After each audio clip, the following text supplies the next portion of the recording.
An optimal modeling wavelet application for groundwater detection. A programmatic approach. Abstract. This paper analyzes the wavelet signal for groundwater detection using D8 algorithm by performing flow direction, volumetric analysis. The GPR radar is considered with depth ranging up to 30 to 50 meters. The simulated signal is generated using simulink, and specifications of various parameters are spectral reflectance, dielectric constant, hydraulic conductivity are recorded to calibrate the location, depth, direction, volume of groundwater.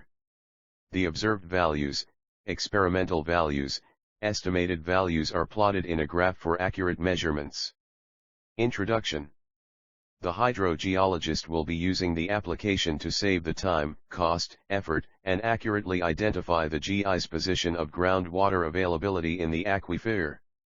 The latitude and longitude positions are taken into consideration for easy manipulation of GI's data on the maps. The survey can be done easily using drone or digital image of satellite. Signal processing is a discipline in electrical engineering and in mathematics that deals with analysis and processing of analog and digital signals, and deals with storing, filtering, and other operations on signals. These signals include transmission signals of sound or voice signals, image signals, and other signals etc. Out of all these signals, the field that deals with the type of signals for which the input is an image and the output is also an image is done in image processing. As its name suggests, it deals with processing on images.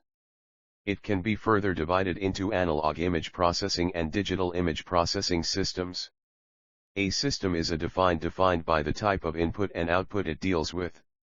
Since we are dealing with signals, so in our case, our system would be a mathematical model, a piece of code/software, or a physical device, or a black box whose input is a signal and it performs some processing on that signal, and the output is a signal.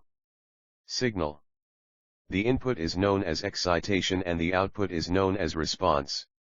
In the above figure a system has been shown whose input and output both are signals but the input is an analog signal. And the output is an digital signal. It means our system is actually a conversion system that converts analog signals to digital signals. Sampling as its name suggests can be defined as take samples. Take samples of a digital signal over x-axis. Sampling is done on an independent variable. In case of this mathematical equation, sampling is done on the x variable. We can also say that the conversion of x-axis, infinite values, to digital is done under sampling. Sampling is further divided into upsampling and downsampling. Sampling. If the range of values on x-axis are less, then we will increase the sample of values. This is known as upsampling and its vice versa is known as downsampling. Quantization. Quantization as its name suggests can be defined as dividing into quanta, partitions. Quantization is done on dependent variable. It is opposite to sampling. In case of this mathematical equation y equals sin, x. Quantization is done on the y variable. It is done on the y-axis. The conversion of y-axis infinite values to 1, 0, -1, or any other level, is known as quantization. These are the two basic steps that are involved while converting an analog signal to a digital signal. The quantization of a signal has been shown in the figure below. Borehole Gpr Applications. Locate tunnels, cavities, and solution voids. Map beneath electrically conductive soils that limit surface deployed. GPR.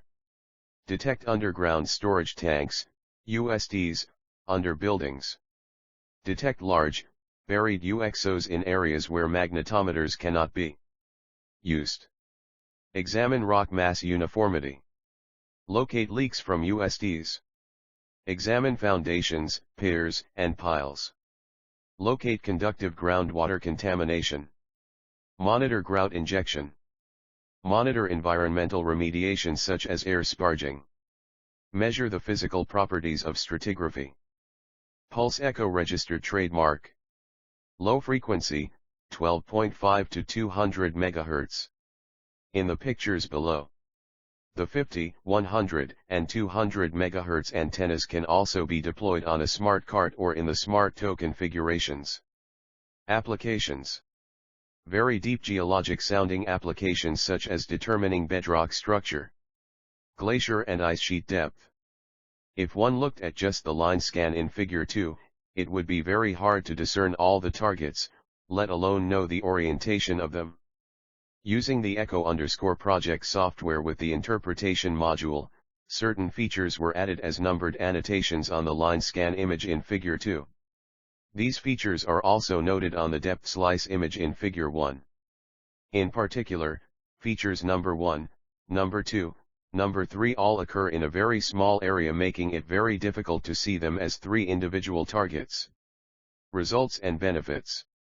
Some operators rely solely on line scan data to mark out targets.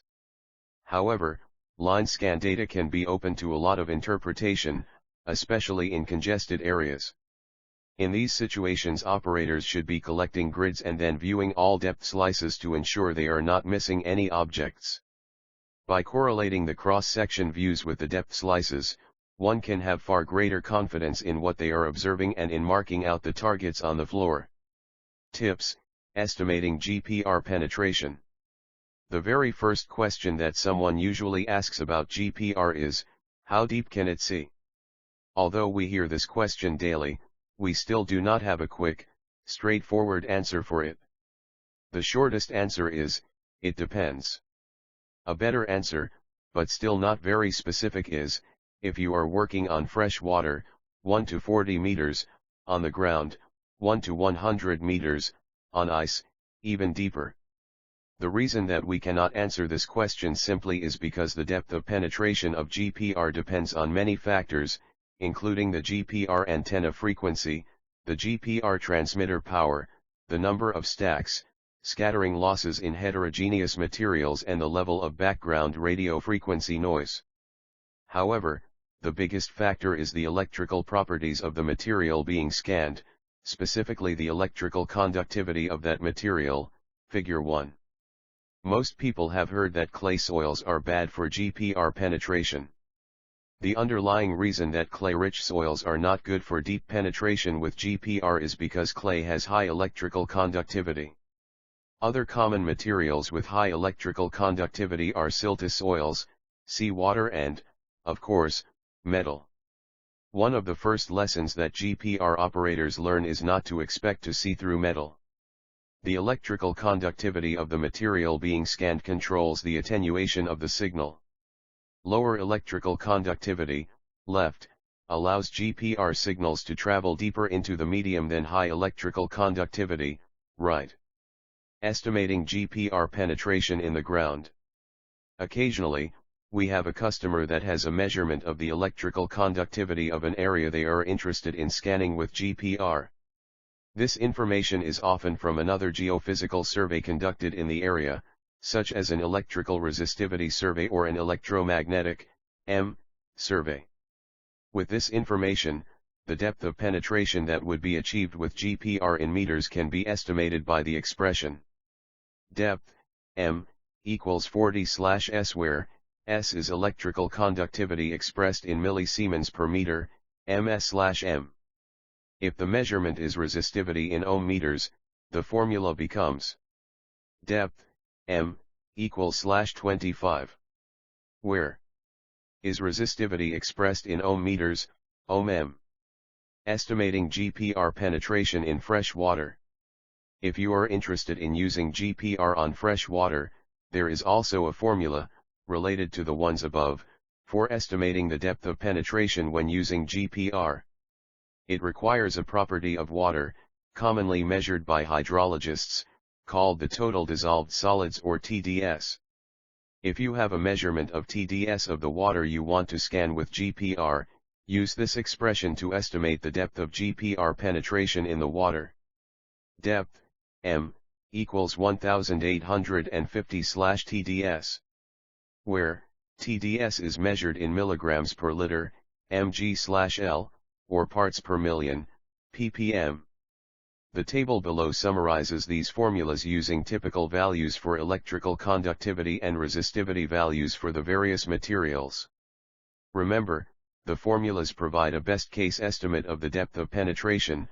Additional factors, including antenna frequency, transmitter power, and receiver sensitivity as mentioned above, also need to be considered.